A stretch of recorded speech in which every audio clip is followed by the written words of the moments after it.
Raul, eu quero já começar com os fatos, porque a gente tem muita pergunta para fazer para você, né? A Polícia Federal abriu a Operação Copia e Cola para apurar um esquema de corrupção na saúde pública de Sorocaba.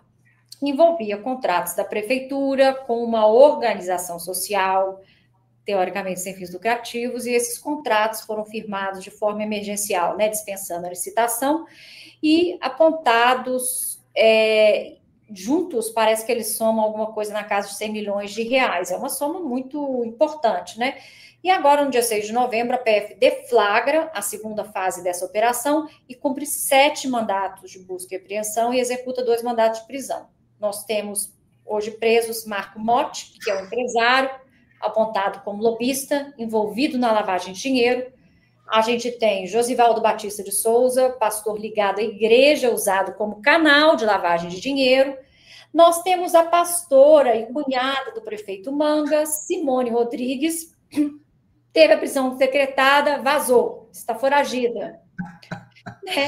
E no centro dessa operação nós temos o prefeito TikTok, Rodrigo Manga, que a PF, não sou eu, nem você, nem a imprensa, aponta como líder de uma organização criminosa, no sentido jurídico da palavra, que desviava recursos da saúde pública, tá, com indícios robustos de corrupção, fraude em licitação, peculato, lavagem de dinheiro e organização criminosa.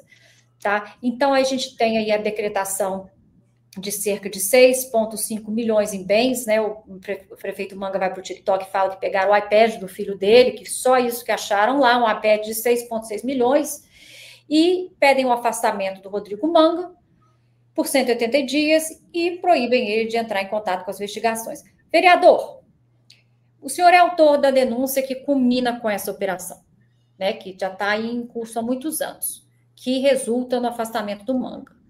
Me explica para a gente como que nasce esse caso. Então, Sara, olha, assim, nós estamos vivendo ainda, aqui em Sorocaba, os escombros de 2013. Foi em 2013 que começou a aparecer esses tipos de personagens que assaltaram a política, não só de Sorocaba, né? Depois a gente acabou vendo também que acabou que se tornando uma questão nacional, fruto da utilização hoje quase de 100% da população da plataforma da Meta para poder se comunicar, se entreter, se informar, se estabelecer relações sociais. Hoje, para você ter uma ideia, a última pesquisa que eu vi aqui de Sorocaba, mas é um cenário nacional, 60% das pessoas hoje se informam por canais da cidade, canais que estão no Instagram, no Facebook, na cidade de Sorocaba, ou no YouTube. Aquela imprensa tradicional, Sorocaba chegou a ter 4 grandes jornais com tiragem na casa dos 30 mil de domingo. Hoje são apenas uma anedota de pé de página, praticamente inexistente. 3 desapareceram e só resta um hoje, que é um jornal praticamente para fazer política aí para a extrema-direita. Já foi um jornal que tinha jornalista investigativo, tal, no passado. Então, o Manga é um pouco isso, sabe? Ele foi o coordenador aqui em 2016, nós fomos para o segundo turno aqui nas eleições para prefeito, né? E era um momento muito difícil para a esquerda brasileira. Logo depois nós teríamos, em 2018, a eleição do Bolsonaro com o Haddad. E a gente já tinha visto aqui em 2016, no segundo turno, toda a questão daquela máquina de disseminar mentiras a partir aí das redes sociais. Eu fui vítima disso, mas de uma forma violenta. E aí o candidato aqui era o Crespo, que é da direita tradicional, o pai dele foi prefeito aqui na cidade pela Arena, era uma pessoa vinculada ao movimento da ditadura e tal, né? Mas era uma direita que a gente sabia lidar, né? E quem chefiou o gabinete do ódio dele, né? Nem existia essa expressão na época, era o Manga. O Manga era um vereador recém-eleito, uma pessoa que passou por uma vida muito difícil, né? Foi viciado em drogas, muitos anos, tal. Depois se converteu para a Igreja Mundial, a igreja daquele pastor que teve que fazer Valdomiro, que teve que fazer um acordo com o Ministério Público Federal, porque em plena pandemia ele vendia feijões mágicos para curar da Covid, por R$1.000, 6 feijões, né? Então, o Manga era o chefe desse processo, e eles venceram as eleições. O Manga foi eleito o único vereador do Crespo na Câmara Municipal. depois traiu o Crespo, fez um movimento para caçar o mandato do Crespo e ele virou representante da direita na cidade e acabou também virando prefeito depois naquela eleição da pandemia, uma eleição duríssima para nós todos, né, no conjunto da esquerda. E quando ele assume a prefeitura aqui, ele começa a fazer um processo que hoje está muito claro para mim, né?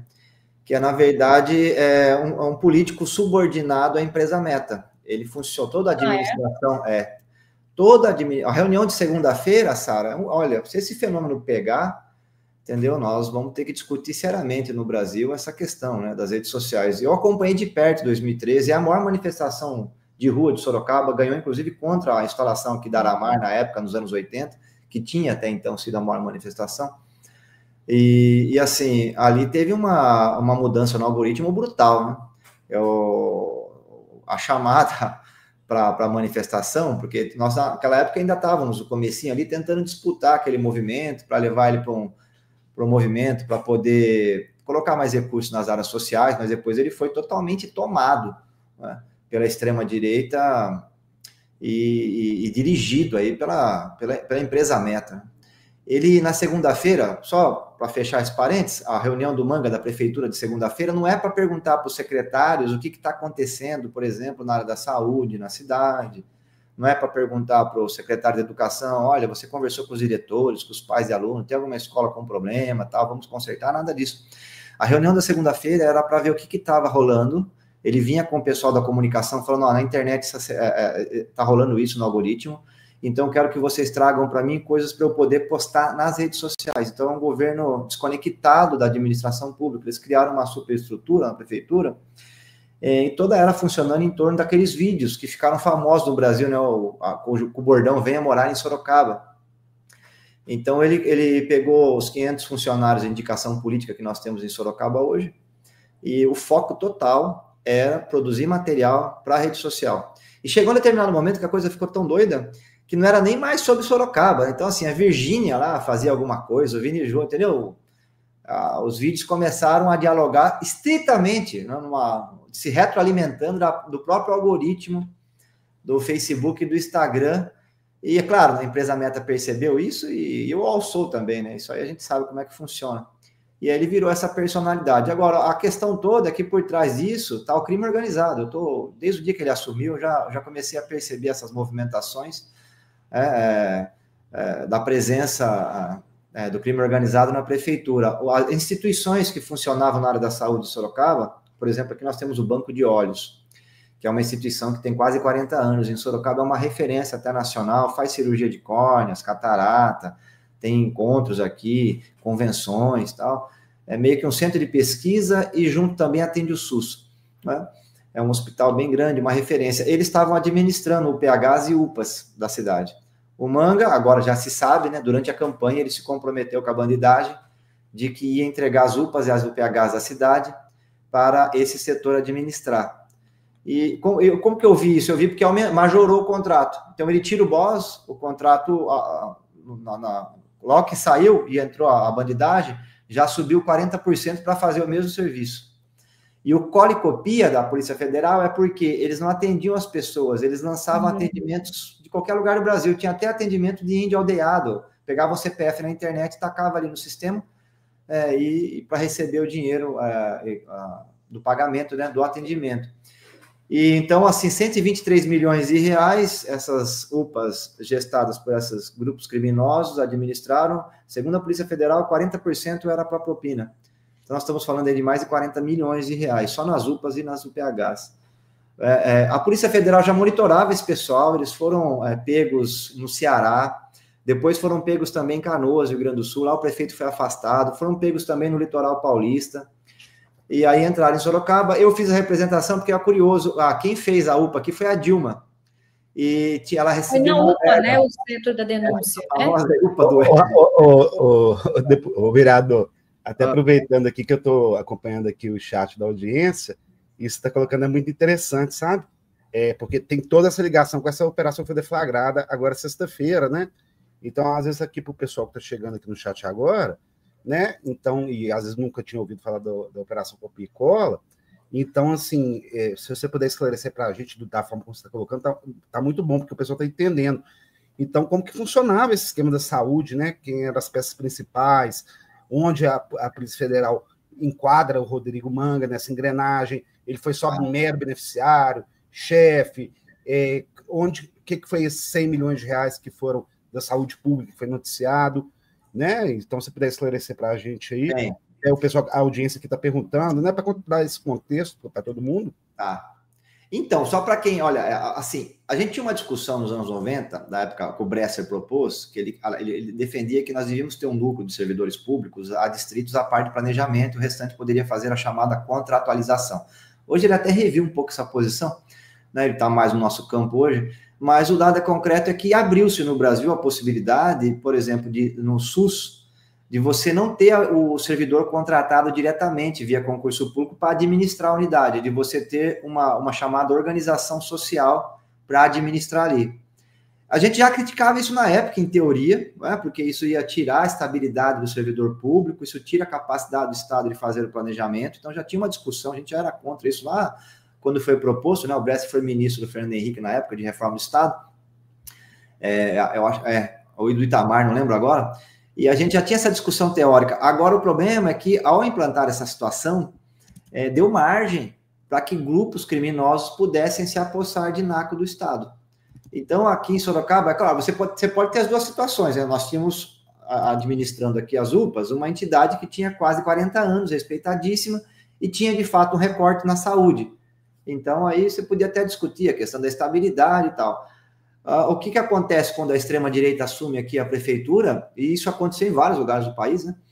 É que eles aproveitam essa brecha legal e aí levam a bandidagem para administrar essas unidades.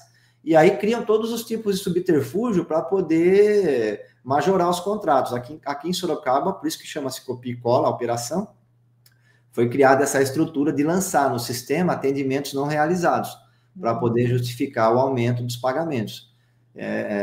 Inclusive em outros lugares também, a Polícia Federal percebeu essa situação. Então, era um grupo que já vinha sendo monitorado pela Polícia Federal, ele entra em Sorocaba, e aí tem uma coisa importante, a Polícia Federal tinha quebrado o sigilo telemático dessa organização lá no Rio Grande do Sul, quando investigava a cidade de Canoas. E aí lá, nós estamos falando aqui, estava na eleição, né? Eles pegaram o criminoso de lá, falando que em Sorocaba eles tinham um parceiro que estava para ganhar a eleição e que ele ganhando a eleição eles iam vir para a cidade. Foi aí, então, que deu a margem para que a Polícia Federal pudesse incluir Sorocaba. Paralelo a isso, né, logo que a UPA começou a ser administrada pela empresa, eu entrei também com uma representação no Ministério Público Federal, porque o contrato foi majorado em 40% para fazer o mesmo serviço, né? E existia verba federal na unidade, aproximadamente R$500 milhão, além de ter sido construído pela Dilma. Então, aí, o Ministério Público Federal entrou, a Polícia Federal já vinha monitorando o grupo, então, nós chegamos aí na investigação. Qual seria o papel do prefeito Manga, né, que é atribuído a ele como cabeça dessa organização? É interessante porque o senhor está falando aí, olha, por trás do prefeito Manga tem muito mais do que um tiktoker que se autoproclama missionário. Ele é uma infiltração do crime organizado, e foi isso que a matéria que eu e o Lourenço trouxemos também sobre o Nicolas Ferreira. A gente tem a visão de que o Nicolas Ferreira é um fenômeno de rede social, isso é apenas um método. O que ficou provado para a gente nessa matéria é que ele tinha vinculações diretas com a máfia do cartel de combustíveis, pessoas condenadas, né? Apadrinhado, ele é um apadrinhado do crime organizado, eu entendo que você está falando que o Manga também era. Queria saber de você, como era o papel dele de cabeça do crime, quem que era a pastora Simone nessa jogada, quem que era o Marcos Mota, como que eles funcionavam e mais, qual que era o papel das igrejas? Ótimo. Então, o que acontece? Aí nós começamos, foi a denúncia, essa é a denúncia mãe, vamos dizer assim. Só que, como a Polícia Federal fala que o Manga é o chefe do grupo organizado. Por quê? Porque o contrato que foi feito com a empresa que tem sede lá em Niterói, mas tem ramificação no Brasil inteiro, a ACN, depois que mudou o nome para IASE, aqui em Sorocaba, para administrar essas UPAs e UPHs, O Manga já na eleição, e depois antes da empresa, porque a prefeitura, para contratar, ela tem que fazer um edital de chamamento. E várias entidades podem se habilitar ali. E é curioso que vazou aqui na imprensa parte do inquérito da Polícia Federal, em que um zap do Manga, antes do edital acontecer, ou seja, em tese era impossível alguém saber quem venceria. E ele já sabia que iria vencer esse grupo criminoso dessa empresa Ascene, né? Então, por isso que a Polícia Federal acabou que jogando foco nele, por quê? Porque antes da empresa assumir a UPA, ele já sabia que ela ia assumir, e já tinha também uma conversa gravada, né, dos caras dizendo que iam vir para Sorocaba. Então, a partir daí, falou, pá, o Manga tá... Aí, como ele tem foro de prerrogativa, por isso que subiu a questão para o Tribunal Regional Federal da Terceira Região, como prefeito, né? O foro para investigar ele é a partir da segunda instância. O que acontece? O volume de dinheiro é muito grande. Né? E hoje, os órgãos de controle no Brasil, e isso é um trabalho dos 2 mandatos do presidente Lula, do mandato da presidenta Dilma, avançamos muito no Brasil em matéria de controle. Né? Inclusive, era um dos lemas do PT nos anos 90, o combate à corrupção. Então, a Polícia Federal tem muito jovem hoje preparado, que passou nos concursos, o Ministério Público Federal tem muitos instrumentos, o COAF avançou muito a receita, e a bandidagem sabe disso. Né? Tanto sabem que querem, inclusive, quebrar o furo agora do STF, porque o STF hoje tem instrumentos para julgar as coisas mais rápido. Então, o que eles fizeram aqui em Sorocaba? O Manga fez? Ele arrumou um empresário, Sara, para poder lavar o dinheiro dele. Esse é o papel do Mote. Então, o Mote comprou aí, não é uma casa, dezenas de imóveis na cidade. Inclusive, as pessoas que venderam estão sendo chamadas. Essa semana aqui na Polícia Federal nós vamos ter o depoimento lá de muitas pessoas que venderam imóveis para o Mote. Algumas vendas, inclusive a venda da casa, né? O Manga comprou uma casa e pagou em parte com dinheiro vivo. E o casal que vendeu não sabia que estava vendendo a casa para o Manga, achou que estava vendendo para outras pessoas, e quando descobriram que era para o Manga, foi entregue para eles uma caixa cheia de notas de R$100. Né? Então tem até uma piada aqui na cidade que fala que por isso que o Bolsonaro queria tanta nota ali de R$200, né? Para poder diminuir quando tivesse esquemas de propina. Imagine, R$400 mil numa caixa de papelão, entregaram para o casal ficou assustadíssimo, eles já fizeram depoimento na Polícia Federal, falou, poxa, então, olha aqui, essa cena aqui é o Mote indo depositar dinheiro. A gerente do banco disse que o dinheiro fedia, tinha resto de minhoca, elástico grudado, terra, eles enterravam o dinheiro da propina. Por quê? Porque eles, claro, queriam evitar as transferências diretas. Eles enterravam o dinheiro da propina. Enterravam o dinheiro da propina.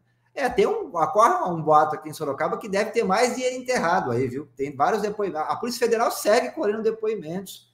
Nós vamos ter aí, além da instalação da CPI na terça-feira na Câmara Municipal, a Polícia Federal segue trabalhando com força em Sorocaba para produzir ainda mais provas. E também, minha avaliação, nós temos outros inquéritos aí, porque tem muita gente envolvida, não era só o Manga, o pastor, a mulher do pastor, que quem seria também envolvido? O papel do pastor uma coisa que, inclusive, saiu do meu radar, viu? Eu confesso, eles são todos ignorantes, pessoas que não gostam de ler. Você vê eles falando assim, dá até uma dó, sabe? É uma tragédia no Brasil, né? A gente tem que avançar nesse sentido, né? Mas assim, a extrema-direita é de uma situação, né? De ensino fundamental, assim. Terraplanista no governo, entendeu? Os caras montaram um governo aqui que é um negócio de louco, entendeu? Assim, não tem ninguém de universidade nenhuma. E como era, na época, né? Nós vivemos aquele período PSDB, PT, tinha uma discussão de mais Estado, menos Estado. Geralmente tinha, aqui em Sorocaba teve muito tempo de administração do PSDB, e a gente na oposição, você tinha professores das universidades que ocupavam as secretarias, dava até para ter uma reunião, fazer uma audiência, discutir os temas e tal. E então foi um empobrecimento do espaço público e mostra um pouco também do que aqui isso começou antes, né? Mas o Bolsonaro depois veio e aí acabou com a situação foi no limite, né? Mas enfim, qual que era a questão da religião aí? O Manga abriu uma igreja com esse parente o cunhado dele em São Paulo, e aí saiu do radar, porque se ele usasse a Mundial aqui em Sorocaba para lavar o dinheiro, estava todo mundo de olho, né? Eu, inclusive, monitorando isso, sempre indo nos cartórios, ver essa questão dos imóveis, porque o boato que estava... Eu estava olhando os contratos, não é só esse, tá? A Secretaria de Educação em Sorocaba, se quiser que eu falo, gente, nós estamos falando aqui, por baixo, assim, uns 40, 50 contratos superfaturados, tá? O Manga está com as contas bloqueadas por conta do escândalo do kit robótica. O robozinho lá, eles compravam por R$70 na internet e vendiam para o governo dele por 700. Lembra que teve o escândalo nacional do kit robótica? Sorocaba teve também. Aqui, Sara, eles chegaram a ter a pachorra de comprar o CD Palavra Cantada, mais de 20 milhões para a rede municipal, nem aparelho de CD tem na rede municipal. E as músicas do grupo Palavra Cantada, que são lindas, inclusive, elas estão disponíveis no YouTube, não precisa pagar. Então, assim, aqui a bandalheira foi... E o que eles fizeram? Eles montaram uma igreja nova na cidade de São Paulo.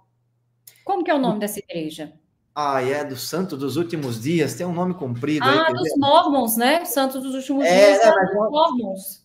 Montaram uma igreja, mas assim... Americana. Puseram nome fantasia lá, não tem nem pior, não tem nada, é só para... Tanto é que a Polícia Federal foi lá na sede e pegaram no bagageiro do carro 1.700.000.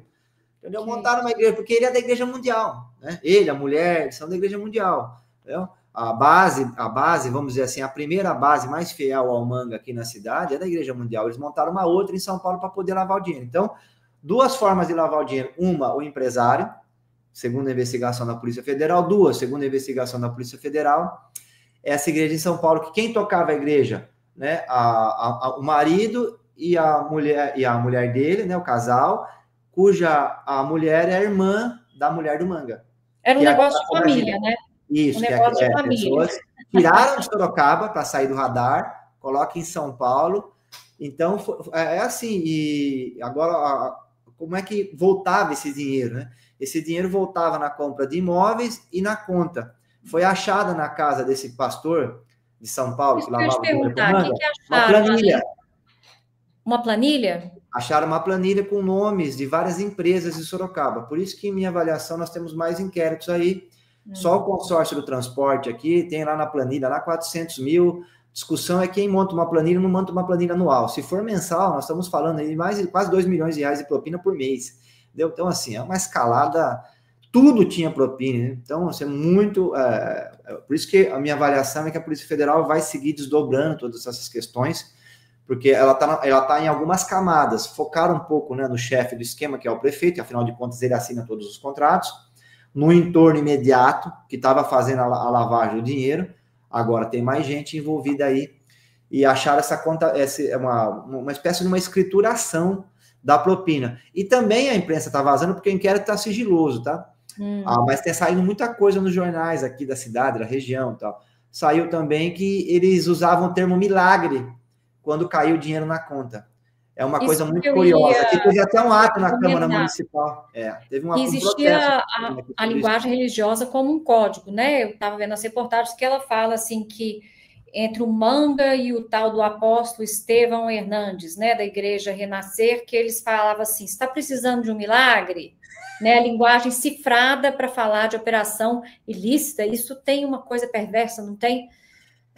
Eu acho, inclusive, que não assim, isso não é coisa nem de quem de fato é religioso, né? Porque geralmente eu já fui em sistema prisional como advogado e tal, as pessoas cometem crimes, mas tem lá a Bíblia, entendeu? Temente a Deus, às vezes faz uma reflexão ali para tentar fazer uma reintrodução na sociedade, usando inclusive a religião como base para poder ter forças, né, para enfrentar, às vezes, um momento difícil, que é o momento da prisão.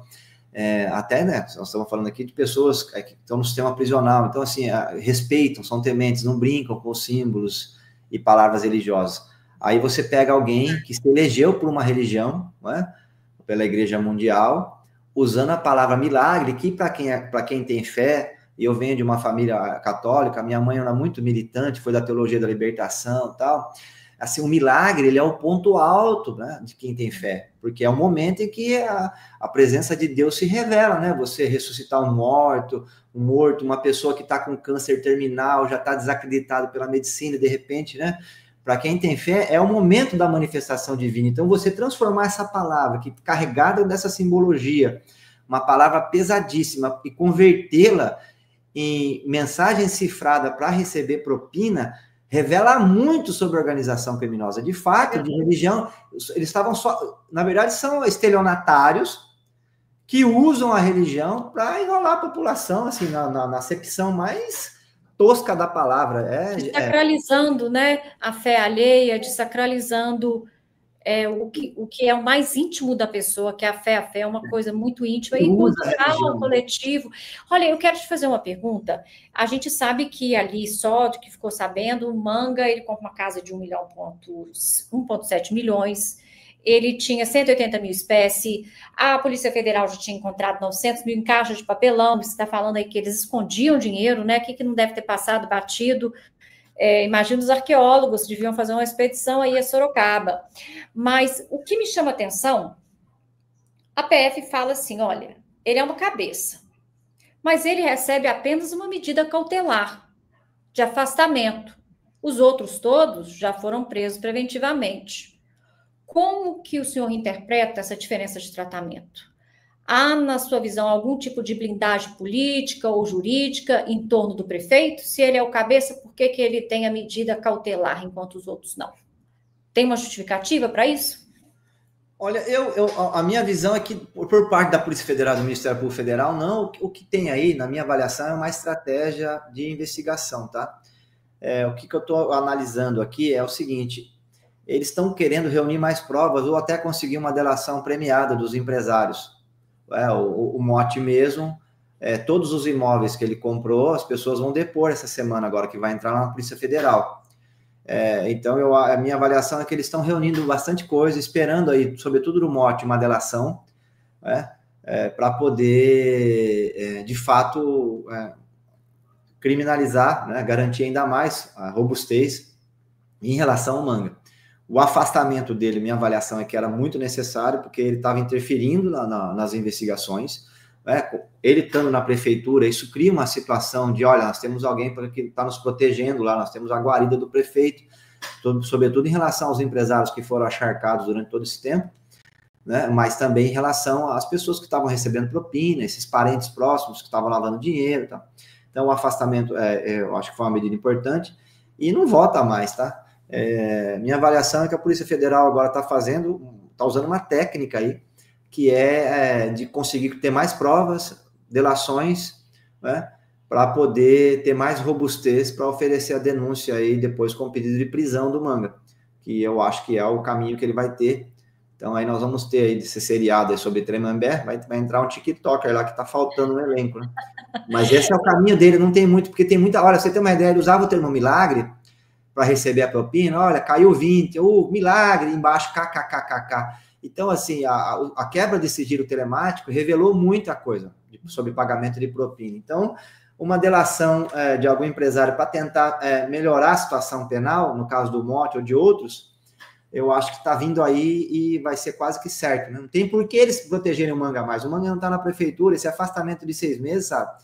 Ele vai se converter em afastamento permanente. Nós vamos ter uma CPI agora na Câmara, e na medida em que essa situação toda, né, a publicidade em torno do inquérito, ela vai sendo colocada através dos órgãos de comunicação aqui da cidade, a população está atônita com o que está vendo. Então isso é muito interessante. Você acha que a base eleitoral dele está corroída? Meu Deus do céu, vai ter um grupo de fanáticos ali só, mas é difícil, até os fanáticos dão risada, falam, poxa, entendeu? Então, assim, você anda nas ruas aqui, esse é um assunto que tomou a cidade, entendeu? Assim, e todo mundo sabe, olha, a mulher do Manga ela recebia uma mesada de 30 mil reais por mês. Ela foi afastada agora pelo prefeito que assumiu o vice, né? O vice já mandou ela embora. Ela era presidente do Fundo Social de Solidariedade. Foi demitida na sexta-feira. O atual prefeito, pelo menos assim, eu tenho dito que ele precisa rever os contratos todos, né? Não assinar mais nada do que foi montado pelo governo Manga, fazer uma auditoria ali na Secretaria de Saúde e Educação. Ele anunciou isso essa semana, então eu acho que a tendência é do Manga cada vez se enrolar mais e termos aí, e acho que essa é a estratégia da Polícia Federal, do Ministério Público, a delação premiada, porque agora não tem mais por que proteger o chefe, né? O chefe não é mais chefe de nada. Não é ninguém. A Miriam está falando aqui, Miriam, estou ficando ansiosa com essa notícia. Miriam, não, é o contrário, a gente tem um vereador que está desmantelando uma rede de uma organização criminosa. A notícia, na verdade, ela é muito positiva. A gente tem uma ação contundente da Polícia Federal desmantelando uma organização criminosa que estava ligada à saúde pública e a igrejas. Eu acho que é uma notícia muito auspiciosa. né? E acho que é um exemplo para outros vereadores também no Brasil. Quem está realmente envolvido com as suas raízes, com a política local, né? Professor, a gente acompanha aqui no direito, existe essa discussão do poder local, né? Da necessidade de descentralizar o poder como uma forma de ser um jeito mais democrático e mais soberano do poder, né? O poder federal está muito longe, e o comunal ali, a vida imediata das pessoas, as informações são mais precisas, as pessoas conhecem mais. Eu acho que isso é um exemplo do poder local bem administrado, onde um vereador consegue criar uma denúncia e a polícia responde. Eu vejo muito como o contrário, eu acho que isso valida uma coisa muito auspiciosa, né? O poder local, o conhecimento local e a possibilidade de uma pessoa, né? Olha, aliás, faço a dica aqui, né, para todo mundo aí porque não precisa nem ser parlamentar, viu, Sara? Olha, pessoal, onde tem extrema-direita, a direita tradicional governando, é só pegar as contratualizações na área da saúde e educação, que são os contratos para organizações sociais administrarem essas áreas. Essa nova abertura que o Brasil deu, ela foi importante, porque tem muita gente séria fazendo gestão nessas áreas. Tem. Mas também deu margem para entrar a bandidagem. Eu vou dizer que, se a gente não tomar cuidado, Sara, o Brasil vira um narco-estado, entendeu? Eles vão para dentro do Estado. Rapidamente, é uma situação assim, eles começam a ter poder político, e você veja aí toda a reação a carbono oculto, né? Inclusive o secretário de RIT aqui de Sorocaba também, né? Foi o secretário do Tarcísio aí, que era aqui de Sorocaba. Era amigão do Manga, aí andava para baixo e para cima com o Manga aqui. A Carbono Oculto revelou uma situação de envolvimento até do mercado financeiro, através dessas fintechs, para lavar dinheiro. Então, de fato, nós estamos vivendo uma situação muito complicada no Brasil, e a gente precisa usar os instrumentos da democracia, da cidadania, que nós mesmos ajudamos a fortalecer. Então, esses contratos todos, por exemplo, na minha cidade tem lá uma UPA, um PA, um hospital, que entregaram para uma entidade que eu não sei de onde não é daqui, veio de fora. Pega o contrato dela, vê quem são os sócios, vê como é que está, né? Se o leito lá está o mesmo valor do que deveria estar, entendeu? Tem o SUS, tem todas as tabelas. Então, até que dá um trabalhinho, mas não é tão difícil de poder analisar essas coisas e ter uma ideia de que, olha, está fora do padrão. Está fora do padrão, você pode abrir até o site da Polícia Federal hoje. Não quero me expor, né? Porque, de fato, mexer com essas coisas às vezes é perigoso. Aí você põe lá de forma anônima no site da Polícia Federal, ou do Ministério Público Federal, você coloca, olha, vi um contrato aqui na minha cidade, está com casa, ele está superfaturado, com base nisso, naquilo. Eu entrei no portal do SUS, vi lá que os medicamentos que estão comprando estão fora da tabela das compras, aí coloca a denúncia lá, porque os órgãos de controle, e isso é importante, viu, Sara? A gente avançou muito no nosso país e temos que ter orgulho disso, viu? Você vai conversar com um promotor novo aí, um policial federal novo, e é fantástico a capacidade técnica que eles têm. Você vê assim as operações todas dentro da lei, sem aquelas arbitrariedades. Antes de começar a nossa entrevista, eu vi você falando, né, da vergonha que foi a Operação Lava Jato, toda a arbitrariedade que cometeram, a ingerência, o juiz fazendo conluio com o promotor. E é tão legal quando você vê um trabalho bem feito. A gente tem que valorizar isso. Tanto a Carbono, né, que conseguiu recuperar quase 9 bilhões sem dar um tiro em ninguém. Sem dar um tiro em ninguém. Coração do crime organizado, e ver essa operação copia e cola aqui em Sorocaba, revelando para o Brasil inteiro que, na verdade, o TikToker na verdade, é o chefe de uma organização criminosa e usa as redes sociais para fortalecer essa imagem, mas que é uma imagem falsa perante a população. Então, é muito bacana. Eu estou muito feliz. Agora vamos acompanhar tudo isso. Tem uma CPI aqui na Câmara Municipal. Começa os trabalhos na terça-feira, a gente vai para lá para acompanhar. Vereador, o prefeito Manga, ele chegou a requerir na Justiça a suspensão das suas redes sociais. O senhor enxerga isso como um abuso de direito, tentativa de censura e intimidação política, né, inclusive até do próprio mandato? E eu queria perguntar, desde que você fez a denúncia, existem outros episódios de pressão, ameaça, tentativa de coação que o senhor tem enfrentado? Então, como eu fui deputado, né? Eu já mexi com tráfico de crianças, com CPIs complicados na Assembleia Legislativa ali. Só pauta leve, né? É a sua preferência, pauta leve. Sistema prisional, fui advogado do Zé Rainha também, então já mexi com as questões do Pontal todas, conseguimos tirar o Zé Rainha quando ele foi preso de forma injusta na última prisão. Então, assim, eu já tomo muitos cuidados, né?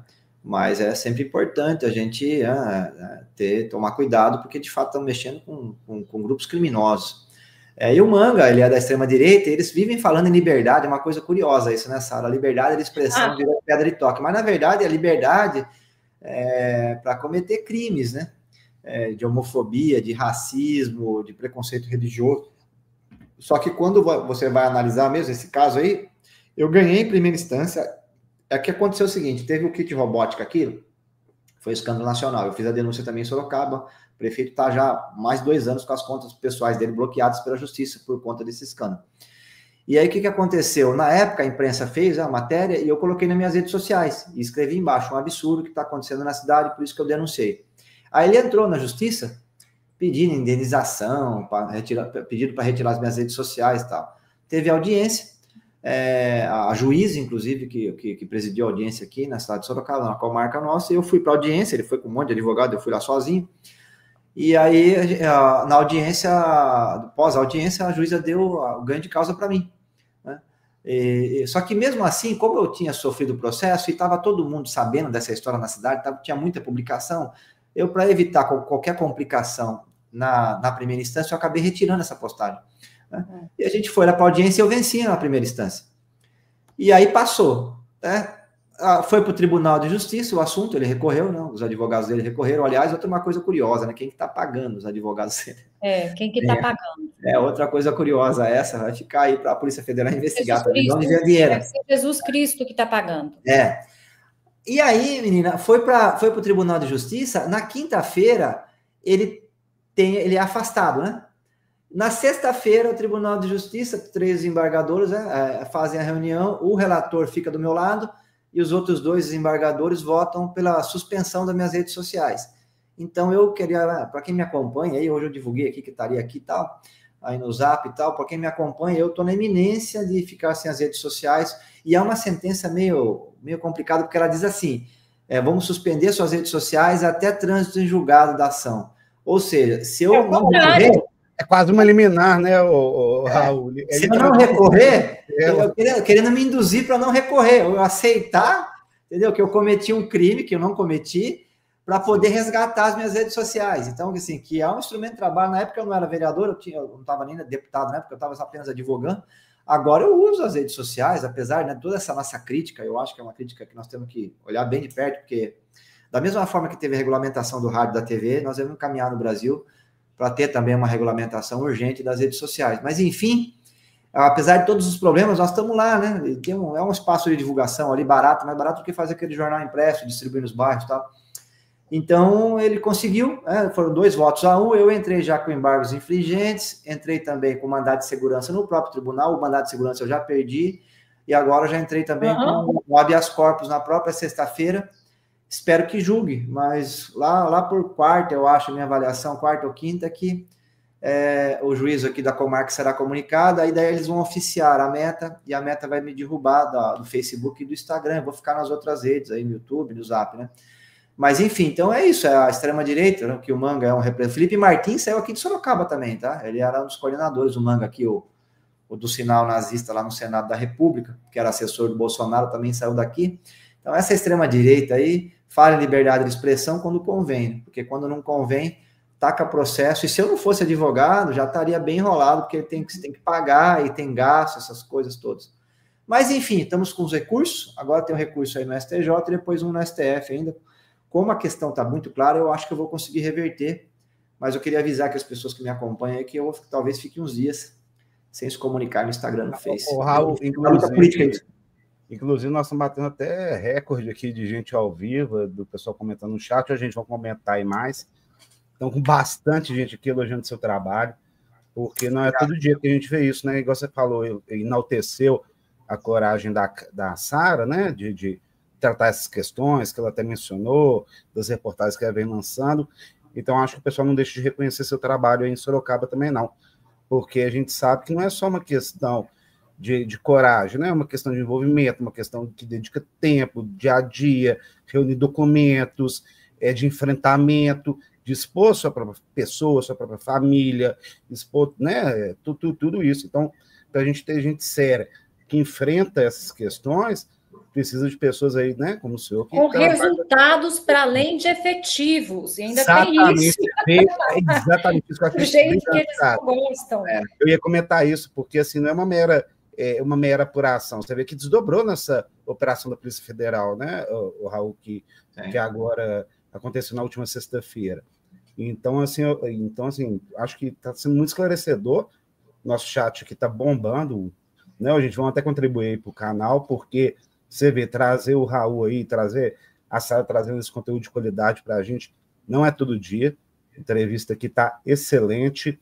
E então, assim, é impressionante, o Raul, a clareza. Aí os superchats, você quer ler alguns antes de a gente dar o procedimento? Sim, sim, eu vou dar uma olhada aqui, mas principalmente essa questão de fazer esse contexto, de que ao mesmo tempo, né, Sara, os paladinos da liberdade de expressão na rede social é sempre como lhes convém, porque aí no momento e quando o Raul utiliza desses próprios instrumentos de comunicação para alcançar seu público e para colocar questões essenciais que deflagraram até operações, igual a gente viu e acabou de mencionar essa de sexta-feira, aí querem censurá-lo.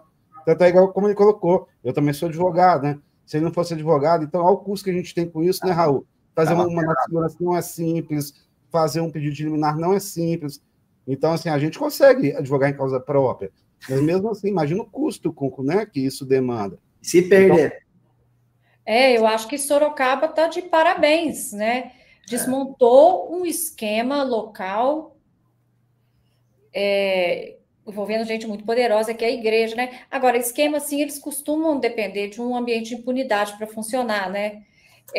Então, assim, é realmente impressionante que isso tenha sido quebrado também. Esse ambiente de impunidade foi quebrado. E esses discursos dele, né, de querer te calar, é para tentar abusar a lei para manter a impunidade, né? Isso é bem claro. Mas, Lô, a palavra vai aí. Vamos ler o superchat, ver se tem perguntas diretas para o vereador Raul aqui. Na verdade, temos eu só queria dizer uma coisa sobre essa ação que é importante, porque o Manga tem a maquinaria de rede social dele é violenta, é enorme, né? E eles colocaram para circular nos apps e até nas redes sociais, em várias páginas de Sorocaba, porque assim o processo de difamação e calúnia, você vai juntando os meses ali, tem a questão da prisão, né? Aqui ela geralmente é convertida porque é baixo potencial ofensivo, né? Menos de 4 anos lá, para pagamento de cesta básica e tal, ou prestação de serviço para a comunidade, como nenhum lugar tem, geralmente vira cesta básica.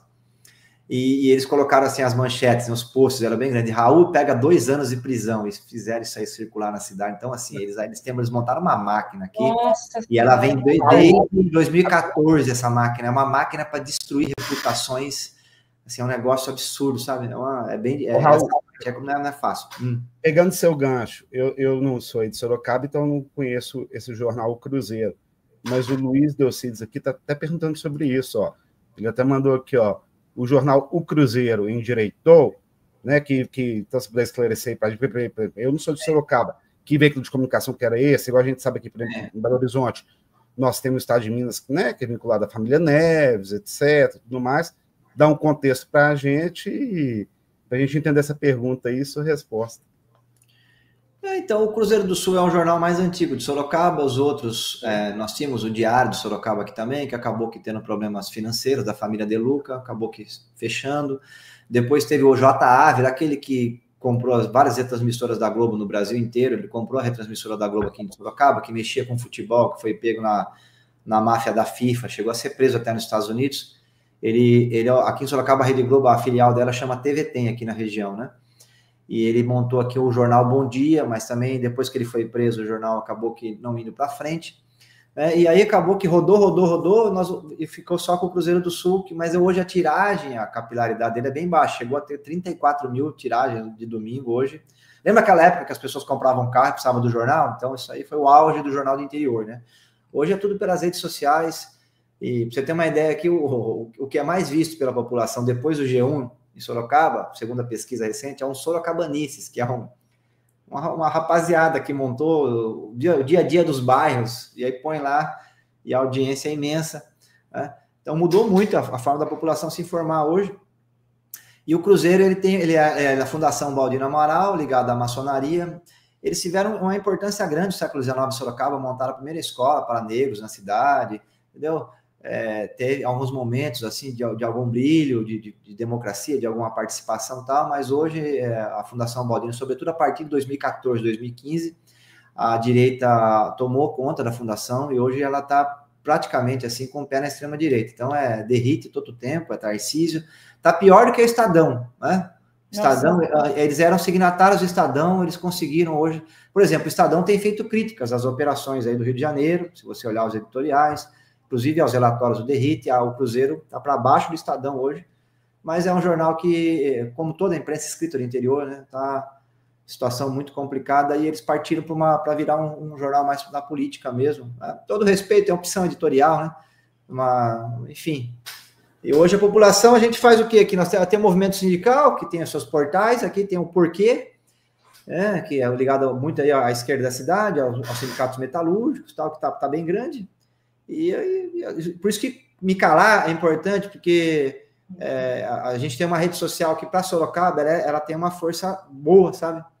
São no Instagram mais de 50 mil, no Facebook quase 100 mil, então, assim, conseguir me tirar do ar aí para o Manga vai ser importante. Agora, o fato concreto é assim, que não apaga uma situação, ele está afastado, acusado de chefiar uma organização criminosa, né? Então será que é daí que veio aquela expressão, o cão chupando manga? A gente vai ver se foi... Bem, eu quero fazer uma pergunta bastante, talvez até um pouco difícil, tá? A gente sabe que o artigo 6º e o artigo 196 da Constituição Federal traz a saúde como um direito social, um direito fundamental e um dever jurídico do Estado para garantir, né? Aí a gente tem o prefeito, ele não é um mero gestor político, ele é um garante também em relação à rede de saúde municipal, né? Vereador, quando um prefeito conscientemente desestrutura o sistema de saúde, desvia conscientemente verbas para fins ilícitos, lava esse dinheiro, ele viola apenas normas administrativas ou a gente pode falar em uma violação penal de um dever de um garante, com a responsabilidade por resultado com morte e agravamento de doença? Por que eu estou falando isso? Porque quando você tira dinheiro da saúde, você tira leito, você tira medicamento, você tira enfermeiro, você tira médico.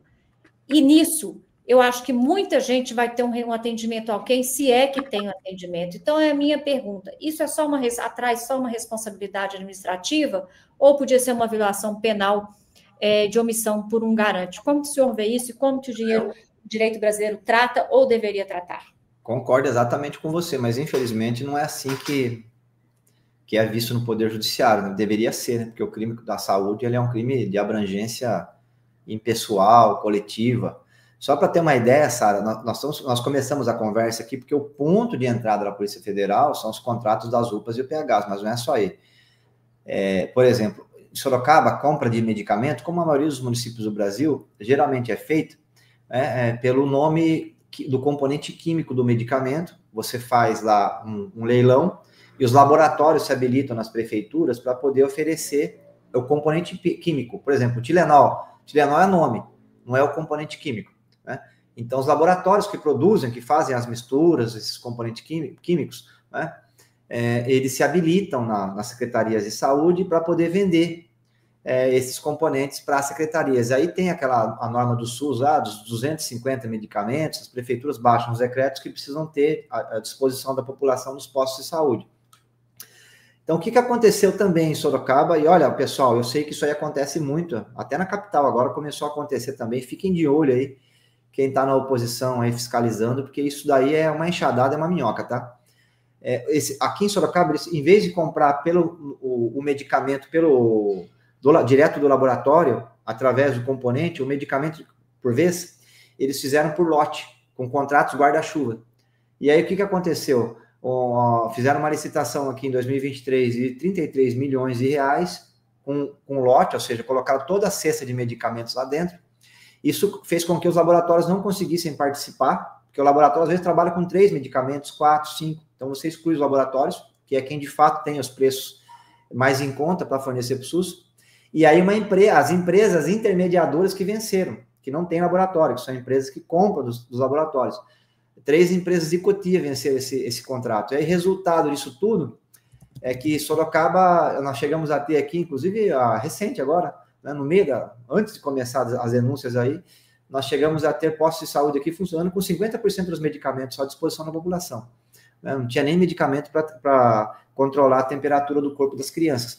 Então, eu sei também, eu fiz a denúncia também ao Ministério Público Federal, então falta de medicamento. Aqui a coisa foi grave também, a empresa que faz a distribuição dos medicamentos, Sara, ela está há 2 anos sem contrato formal com a prefeitura, recebendo na boca do caixa. Nossa Senhora! Então, para você ver, assim, na verdade, a Secretaria da Saúde, ela foi convertida, de fato, num balcão de negócios. Né? E aí equipamentos novos não foram construídos. Nós temos 33 UBS na cidade, o Manga ia completar agora 5 anos de governo, não construiu nenhuma. Quem está fazendo UBS em Sorocaba é o Lula. Já tem 2 em andamento aqui na cidade. Então, a parte de infraestrutura, com o calor que nós tivemos no começo do ano, esse calor vai voltar de novo, tudo sem ar-condicionado, caindo aos pedaços, sem manutenção, inclusive nas calhas, várias UBS aí com essas chuvas que estão acontecendo com goteira dentro. Então, a Secretaria da Saúde, na verdade, entrou em falência na cidade. Então, de fato, é uma situação muito complicada, por isso que a investigação ela vai ser importante. Mas não foi só na saúde, a educação também, 2 áreas essenciais, né, para nós, né? Para nós que somos esquerda, são as 2 áreas aí, para nós, as mais importantes, infelizmente, foram as 2 mais vilipendiadas pelo Manga. Na educação, olha, todos os contratos que eu olho, eu vejo irregularidade, é impressionante, tudo. Né? É assim, é um negócio... Vou citar o exemplo desse que o prefeito que assumiu agora cancelou, acabou de cancelar, Sara. Eles resolveram comprar armários novos para todas as escolas municipais, um contrato de 54 milhões de reais. E aí, para variar, não foi a fábricas que geralmente hoje, muitas fábricas de armário, elas vendem na internet os seus materiais. Ganhou uma intermediária de Santo André. E essa intermediária de Santo André, por sua vez, anunciou que ia comprar da fábrica de Mojimirim, que é a Método. Só que olha que coisa curiosa, o armário que essa empresa ganhou para vender para a prefeitura no governo Manga custava 4 mil reais. Só que a Método, que é a fábrica de Mojimirim, produz o mesmo armário, inclusive tem até a numeraçãozinha dele, e vende no seu portal da internet para entregar na casa das pessoas por 500 reais.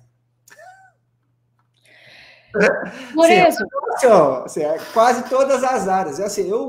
É claro, a gente fica olhando esses contratos, né, e vai ficando abismado, mas eles montaram uma indústria da corrupção aqui na cidade toda, e nessas 2 áreas, tá? E na parte da gestão da cidade, é uma outra coisa muito triste também, a parte de planejamento foi para o espaço, não se fez um plantio de árvore, até porque eles não acreditam no aquecimento global, né? Tentei uma luta aqui da Marginal Direita, conseguiram parecer da CETESB para asfaltar a beira de rio, um negócio que não se faz mais em lugar nenhum do mundo, né? Mas conseguiram esse parecer da CETESB, a gente foi lá pressionar a CETESB, a gente não deu conta dessa situação. Inclusive tem um pessoal daqui que foi para a COP para denunciar essa margem direita do Rio Sorocaba, e liberaram construção de prédio em todo lugar. Né? Mexeram no plano diretor, áreas de preservação foram convertidas em áreas de loteamento.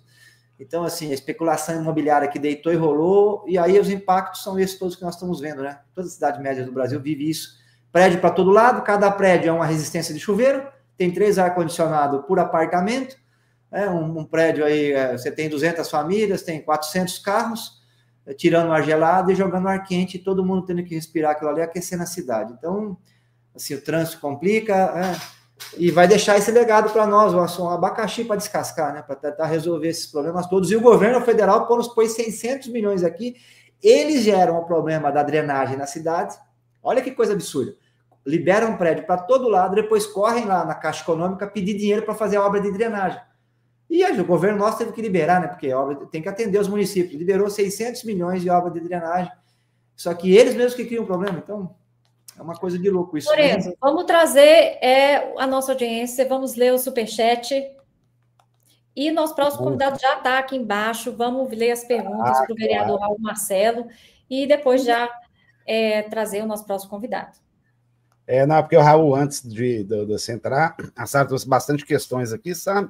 Nós tratamos da questão que, não sei se você viu, lá no México, que tivemos protestos ontem, tivemos a questão, né, que eles estão falando da geração Z no México. A Sara fez um giro de notícias, também tratou da questão do Glean, né, da questão do Epstein, todos aqueles e-mails vazados. Então, antes da sua entrada, a gente fez toda essa rodada aqui. Então, aí a gente teve, por exemplo, vários superchats aqui, tivemos a Regina Célio Lourenço, né, que contribuiu aí, ó, boa tarde, ingresso do Rio de Janeiro. Tive a Maria, que está sempre participando conosco, viu, Raul? Essa aí, todos os domingos que eu já participei. E olha que a terceira, perdão, que eu venho aqui a convite da Sara, que é minha irmã, ajudá-la aqui, a participar aqui. Essa ali, você sempre está contribuindo conosco.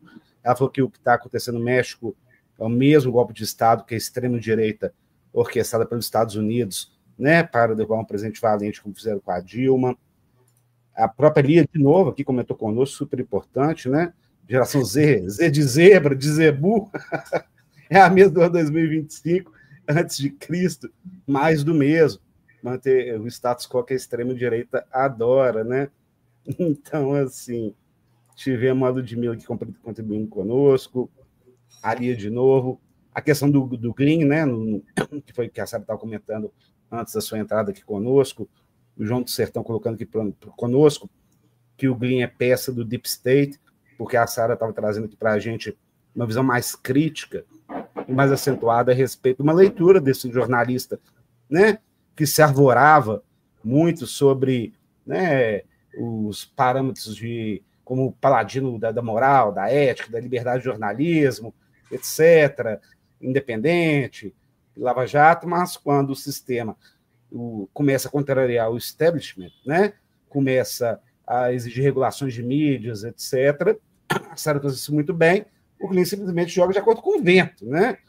Então, aí já muda de postura, começa a fazer acusações contra um STF, que agiu de forma categórica e Lorenzo, firme. nós já estamos com o próximo convidado. Leia o superchat e vamos ver aqui o que tem. Aqui, ó, o do Cruzeiro foi esse.